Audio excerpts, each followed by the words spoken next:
Hey everyone, this is Mike Bond with Hard Money Mike. Today we're going to go over what a bad deal looks like, not only to you but to your lender. When your lender sees a deal, what makes them say this is a bad deal?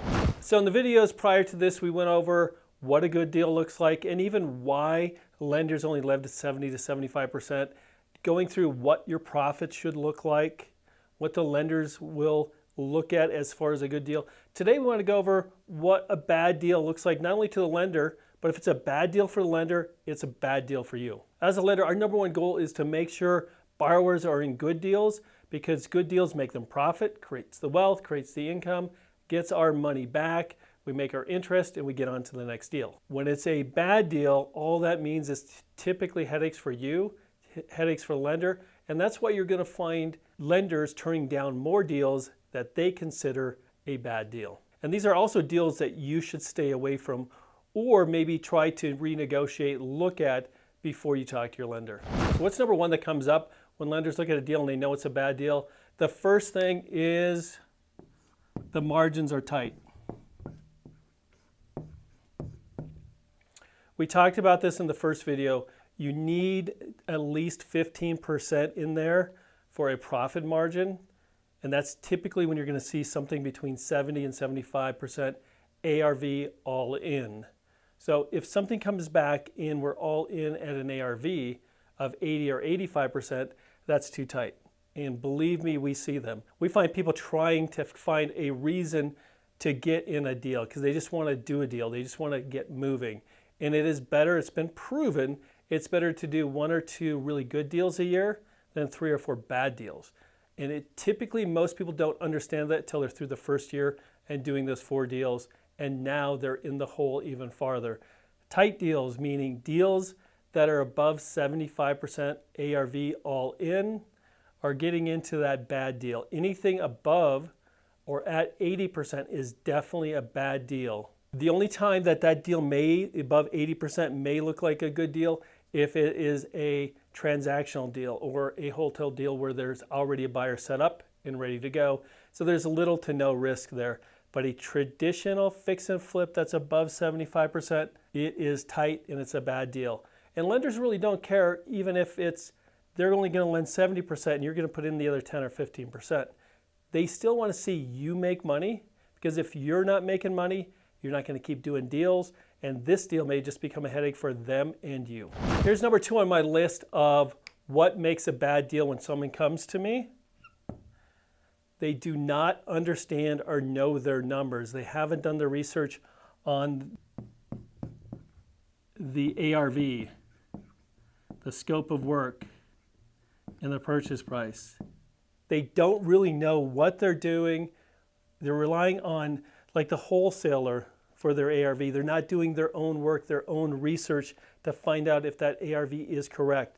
They're relying on other people on a scope of work, or not even doing a scope of work. They're just coming and saying, this looks like a good deal. Here's an address. Tell me if it's a good deal. It's a bad deal for a lender when the borrower, when the person who is buying the property isn't the person who is coming up with the ARV, the scope of work, purchase price, even if it's with their team. Understanding their own numbers before you come to a lender makes lenders understand that you have gone through the deal. You see it's a good deal. You're going to make money on that deal. A deal where you don't have this information and you don't know even how to find it or what to do, you need to sit back and do a little more research. Put in the time. You're creating a business to create that generational wealth and income. You need to know these simple things. What am I buying it for? What am I going to put into it? What's it going to be worth? This will tell you if it's profitable or not. If these numbers don't work for you, they're not going to work for the lender. And the lender is going to look at it as a bad deal. Our number 3 reason what makes up a bad deal, and something we're going to decline right up front or as soon as we find out, is accurate information. We're looking for good and true information. We see it way too many times in this business, people forgetting about certain liens, requirements, not being truthful of information from bankruptcies on their credit or how much they have in savings. Anytime you're not truthful or have good information to your lender, every time they find out that something is not quite accurate, or maybe it's it's a lie, they're going to be less likely and willing to lend to you. When you're starting out, it's better to go to a lender and say, hey, I'm just starting out. Here is where I'm at. Can you help me? Instead of getting caught in a trap of not giving true, accurate, or the full information.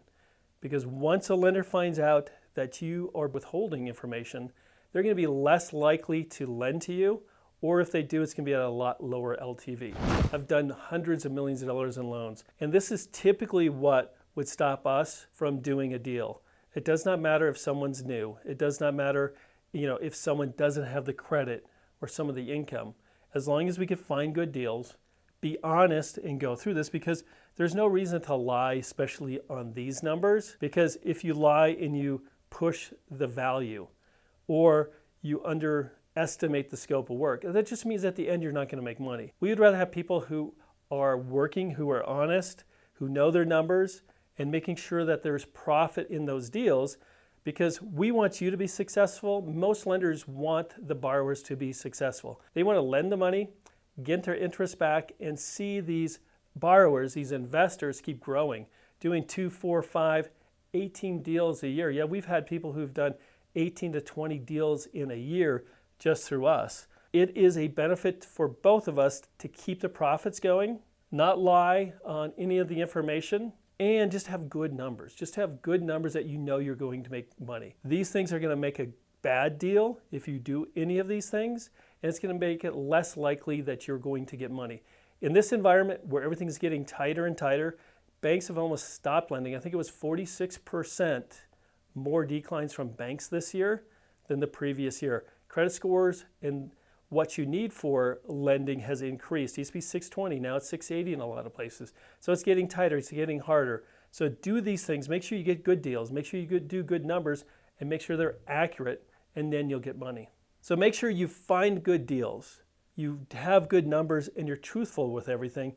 And with this, it's going to be a lot easier for you to find money and to keep growing. If you have a deal you would like us to look at, just reach out to me at Mike at Hard Money Mike. And also check out our website, hardmoneymike.com. We have a lot of great tools, from the loan cost optimizer to DSCR. Just go check it out, and we'll see you on the next video.